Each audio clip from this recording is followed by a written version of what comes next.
الحمد لله رب العالمين، والصلاة والسلام على سيدنا وحبيبنا محمد وعلى آله وأصحابه أجمعين. إمان دارانو خواناساني زۆر بەڕێز، شاری مەدینەی پرشنگدارە، سەردەمی بەختەوەریە. پێغەمبەری خوا صلی الله عليه وسلم پەیتا پەیتا وحی خوای پەروەردگاری بۆ دێ. لەو شارە پڕ بەرەکەتەی مەدینەدا سێ گەنجی تازە مسلمان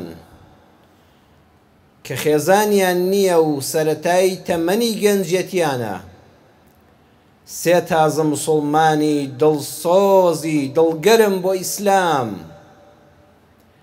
زۆر تامەزرۆن بۆ گەیشتن بە ڕەزامەندی ئەڵڵا سوبحانەه وتەعالا. هەموو خولیا و ئاوات و هیواکانیان کۆ کردوتەوە، خودایە بەس ڕەزامەندی تۆ بەدەست بێنین. زۆر تامەزرۆن بە گەیشتن بە بەهەشت.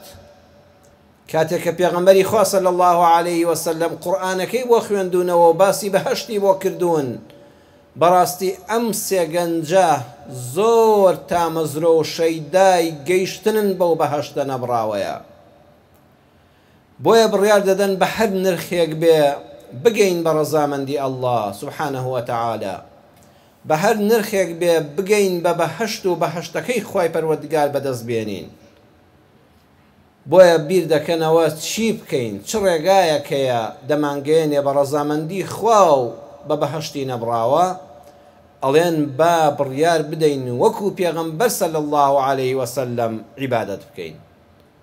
با بچینە خزمەت حەدیسەکە کە لە صحیحی بوخاری و مسلمە متفق عليه و هاتووە دەفەرمێ: جاء ثلاثة رهط إلى بيوت أزواج النبي صلى الله عليه وسلم.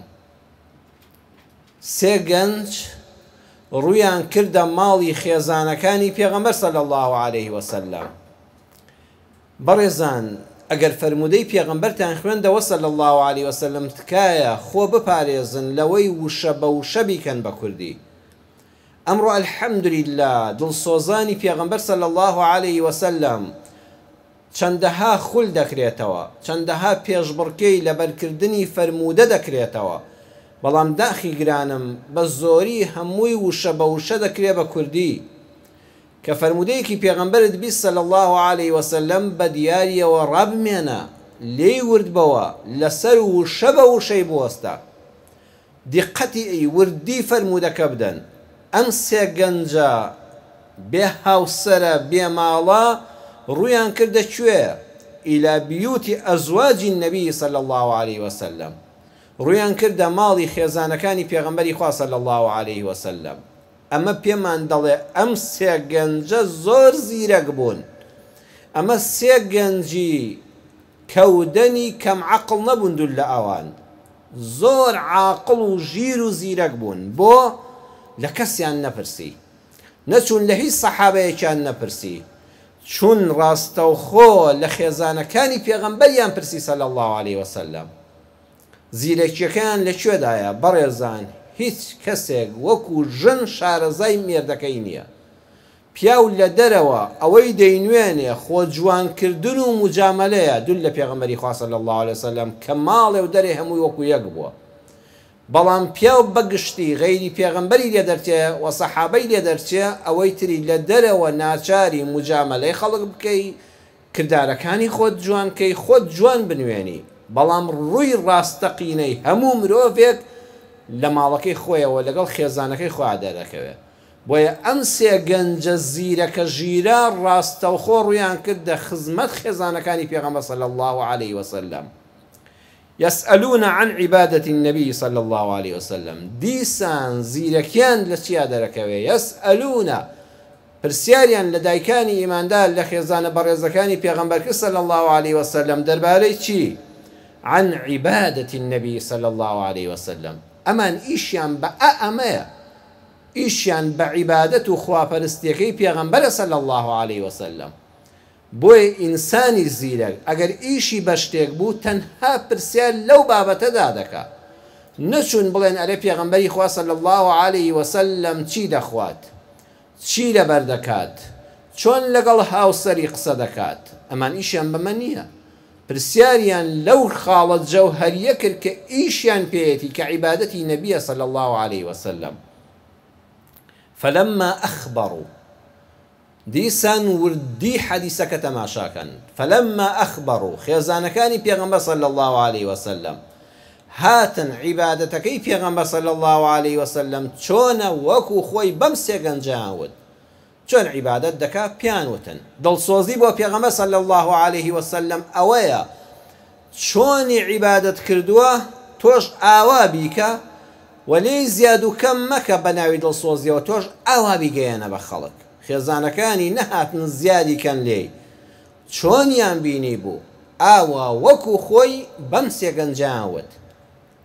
حەدیسەکە فەرموو فەلەمما ئەنبەئوا ئەخبەڕوا ژنیش دەبێ ئاگای لێبێ.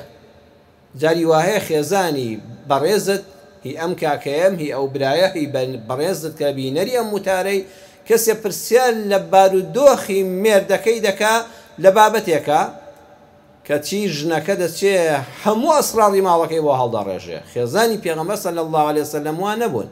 ئەنبەئە دواتە هەواڵە گەورە تایبەتەکان نە ئەخبەڕوا تۆ پرسیاری عیبادەت دەکەی من وڵامەکەم بەس تایبەتە بە عیبادەتی پێغەمبەر صلی الله عليه وسلم.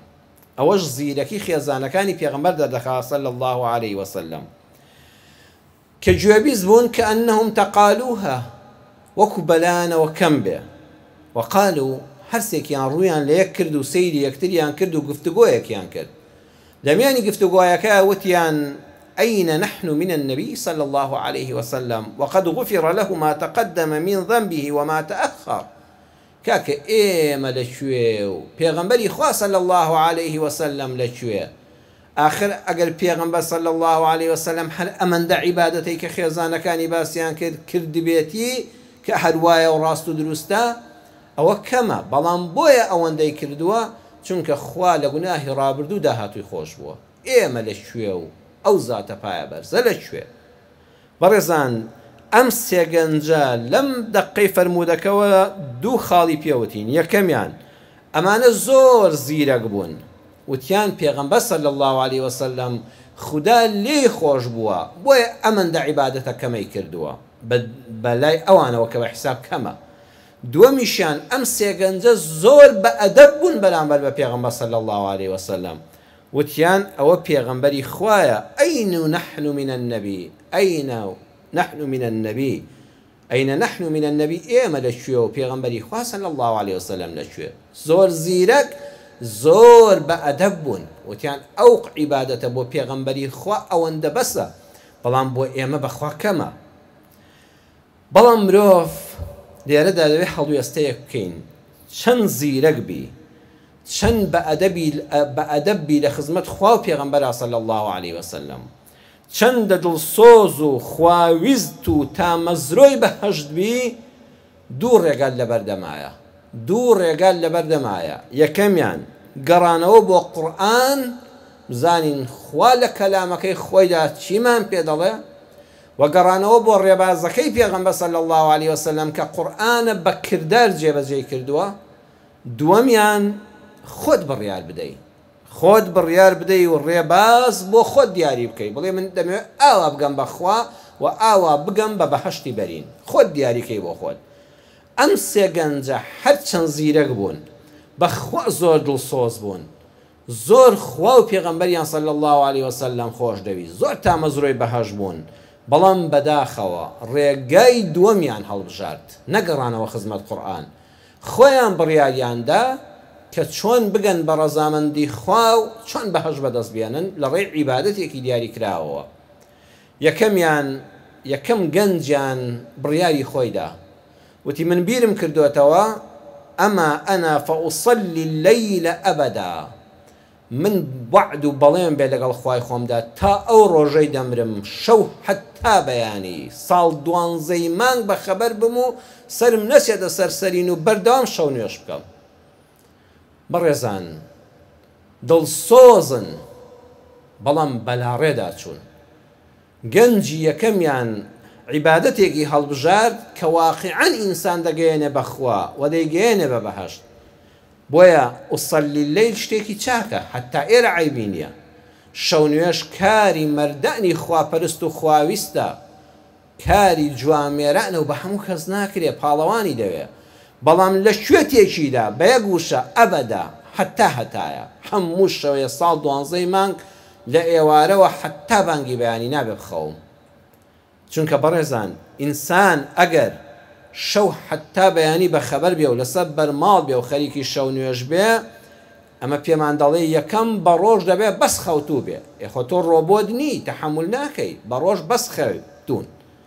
سێیەم دووەمیان بێکار و کاسبی بی، یعنی تۆ شەو کە تا بەیانی عیبادەت بکەی و شەو نوێژ بکەی و نەخەوی، ڕۆژ هەر خەوتوبی گواتە کار و کەسابێت پێ ناکرێ. ئێخۆ بەبێ نان و ئاوناژی ئەبێت چاوەڕێ بکەی کەسێ خێرەومەندێک ڕۆژانە بۆ نانی نیوەڕۆ و ئێوارە شۆربایەکت بداتێ. سێمیان بێژن و بێماڵ دەمێنێتەوە. گەنجێک لە شەوەوە حتا بەیانی لەسەر بەرماڵ بێ، یعنی وتی تەواو بە کەڵکی ژنهێنان و باوکایەتی و منداڵبوون نایە. غەڵەتیان کرد، چونکە ئەم گەنجە نەگەڕایەوە بۆ خزمەت قورئان بە هەڵەدا چوو. ئەگە بگەڕایەوە بە خزمەت قورئان تووشی ئەو هەڵەیە نەدەبوو. سوورەتێک هەیە لە قورئانە پێڵەن سوورەتی ئەلفورقان لە ئاەتی 63 تا ئاەتی 76 باسی صفاتی عیباد الرحمن دەکا، بەندە ڕاستەقینەکانی خوای میهرەبان. ئالەوێدا دەفەرمێ لە کۆتاییەکەیدا دەفەرمێ ئولائیکە یجزەون الغورفەتە بما صەبەڕوا ویولەقەونە فیها تەحیەتە وەسەلامە.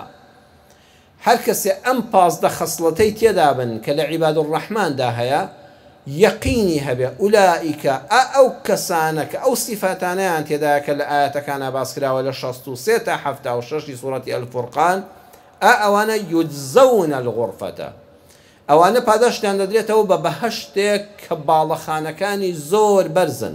غورفە ئەوەیە کە بە پەیژە بە قەدرمایە بۆی سەردەکەوی، واتە ڤێلا و کۆشکەکانێکیان لە بەهەشتا دەدرێتێک کە زۆر بەرزن، زۆر تایبەتن کە خوا بۆی دروست کردوون. بیما سەبەڕ و لە ئەنجامی ئەو ئارامگریەیە کە لەسەر دینی خواگرتیان.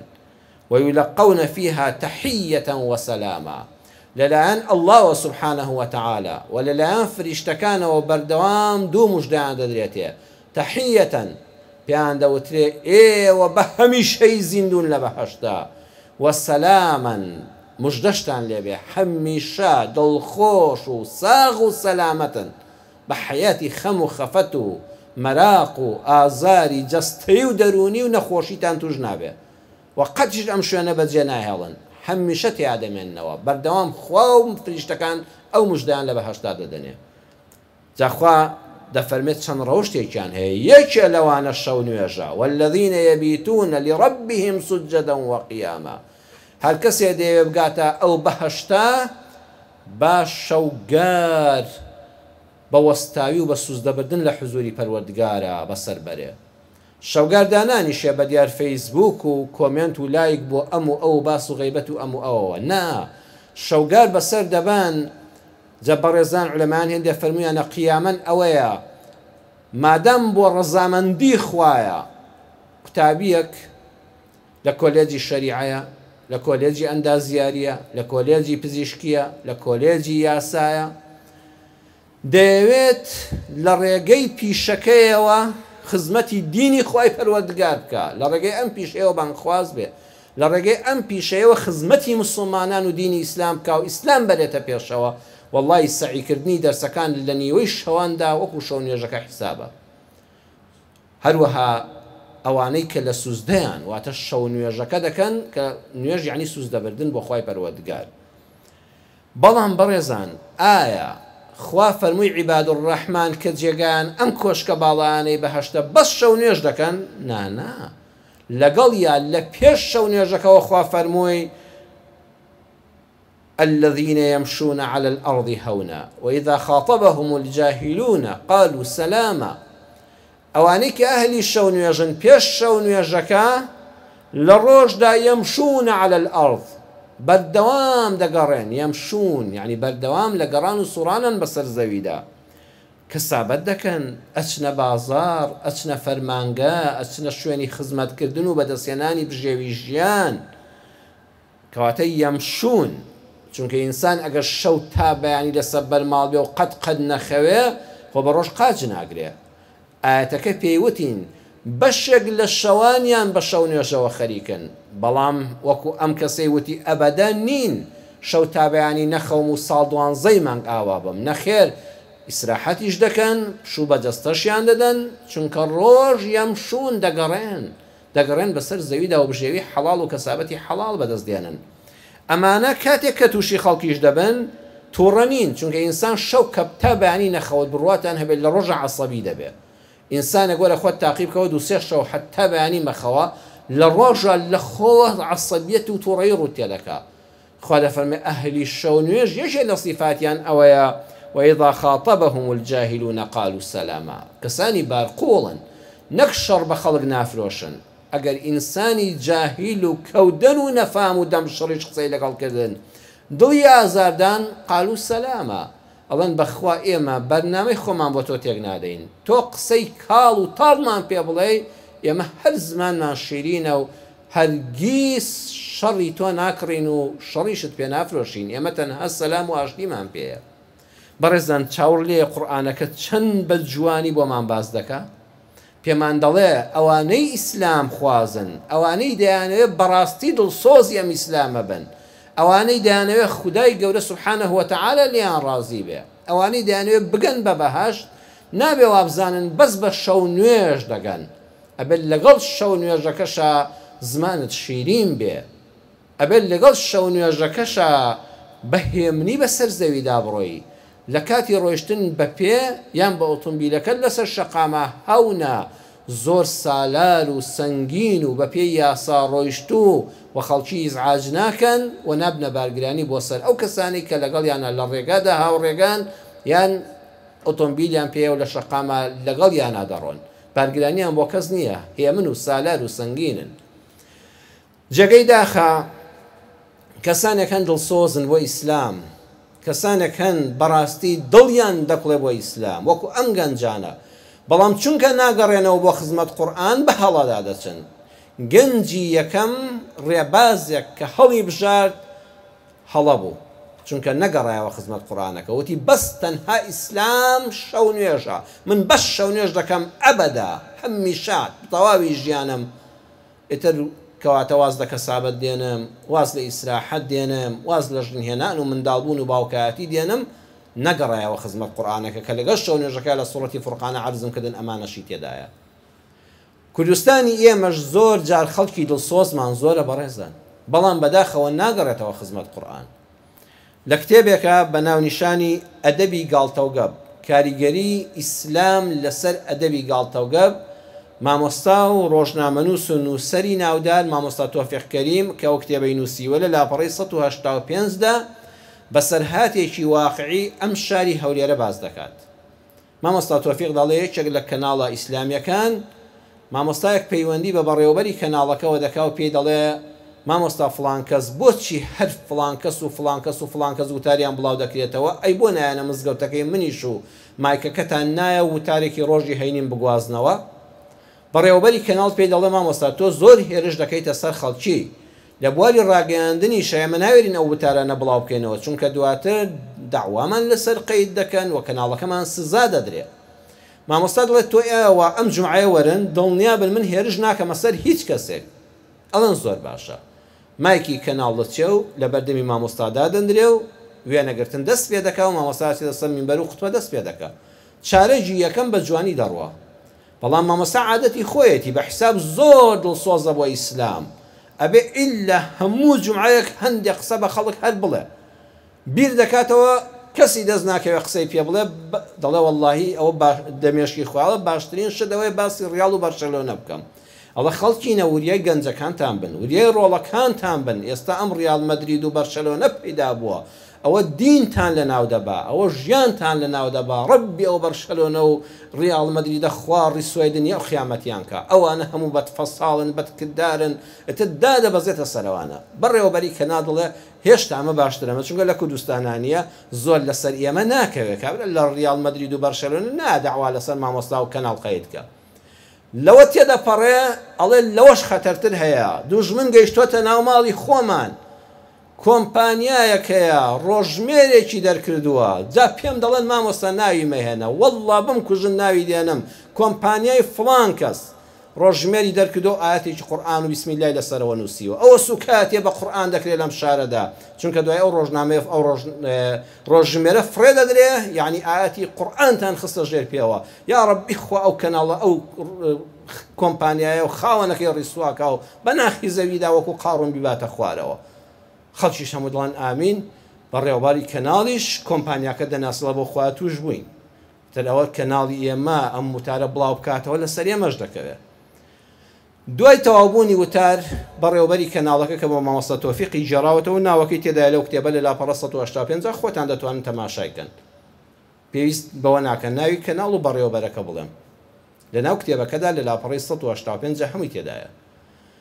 چەند تەلەفۆنێک بۆ بەڕێوەبەری کەناڵ دەکردڵێن مایکی ئێوە لەو مزگەوتە بوو، تکایە کوڕە وتارە بڵاو مەکەنەوە، چونکە خاوەنی ئەو کۆمپانیای پیاوێکی زۆر بە شەخسیەتە، پیاوێکی زۆر دیندارە، بەخوا فەقیرە مەبەستی سوکاتی بە قورئان نەبووە، ڕۆژژمێری مانگی ڕەمەزانی داناوە، ئاەتێکی قورئانی لەسەر نووسیوە. ئەنجا خەڵکی مسلمان بۆ ئەمە فڕێدا و بە پێڵاو بچێتە سەری. کوڕەشتی وا مەکەن، تەلەفۆن لەسەر تەلەفۆن بۆ بەڕێوەبەری کەناڵی ئیسلامیەکە دەکرێت.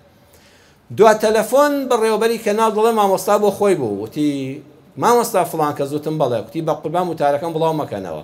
وتم بۆ مامۆستا، وتی وەڵاهی وا گەرم بوو بووم لە بیرم چوو بۆ ئەو کۆمپانیایی خۆمانە، کوڕەوەی فڵان کەسە، ئەم مزگەوتەی ئێمە هەموو مەسرەفی لەسەر فڵان کەسە، وەڵاهی لە بیرم چوو بۆ ئەو کۆمپانیایە و ئەو کاک حاجی فڵان کەسە کەسی خۆمانە و بەڕێوەبەری مزگەوتی خۆمانە، وەڵاهی تکال لێ دەکەم بڵاوی مەکەنەوە بۆ بڵاوکردنەوە ناشێ. بۆیە زۆر جار ئێمە ژوامان لێ دێ کابرا بە ناوی دڵسۆزی بۆ ئیسلام، بە ناوی دڵسۆزی بۆ قورئان دۆ شاو تێکەڵاو دەکات لە وەرزشەوانەوە، لە شانۆکارەوە، حتا دەگاتە سەر حاجی و کۆمپانیا و ئەوەی خزمەتی مزگەوتیش دەکات پیادێتە خوارەوە. نەگەڕانەوەیە بۆ قورئان.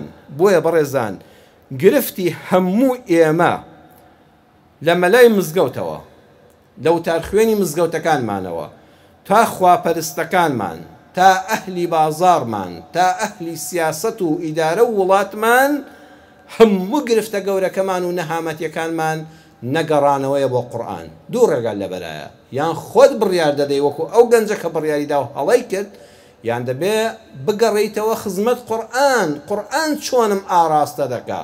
قورئان پێت دەڵێ وئیذا خاطبهم الجاهلون قالوا سلاما.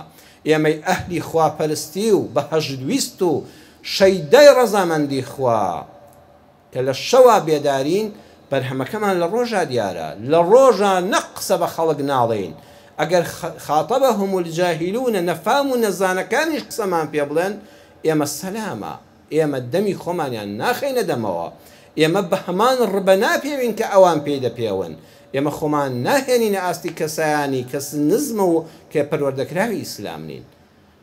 بابەتەکە بابەتێکی شیرینە فەرمودەکەی پێغەمبەر صلی الله علیه وسلم، بۆی زیاتر سوودی لێوەرگرین ئەم گەنجیان بەجێ دێڵین. دەچینە وتاری داهاتوو، لە وتاری داهاتوودا لە هەفتەی داهاتوودا ئینشاء الله گە تەمەن باقی بێ و وتارەکانمان بەردەوام بێ، گوێبیست بن، لەگەڵماندا بن، بزانین دوو گەنجەکەی تر چۆن بڕیاری خواپەرستی و گەیشتن بە بەهەش دەدەن، ئایا ئەوان پێکایان یان نا؟ ئینشاء الله لەگەڵماندا بن. داواکارم دەخوای پەروەردگار یا ڕەبی خوایە بەر شەفاعەتی پێغەمبەرمان صلی الله علیه وسلم. یا الله هەمیشە تامەزرۆ بین بۆ گەیشتن بە ڕەزامەندیت، دڵمان تامەزرۆکەی هەموو هەوڵ و هیممەتمان بۆ ئەوێ بگەین بە بەهەشت. بەڵام یا ڕەبی خوا لەسەر ڕێبازی قورئان وەکو خوا خۆی فەرموویەتی عیبادەت بکەین، خوایە بمان پارێزی لەوەی بە شوێن هەوا و ئارەزووی خۆمان بکەوین، شیفای نەخۆشەکانمان بدەین. ئەوانەی گرفتارن یا ڕەبی خوایە گرفتەکانیان حەلکەی، ڕەحم بە حاڵی هەموو لایەکمان بکەی. آمين آمين والحمد لله رب العالمين.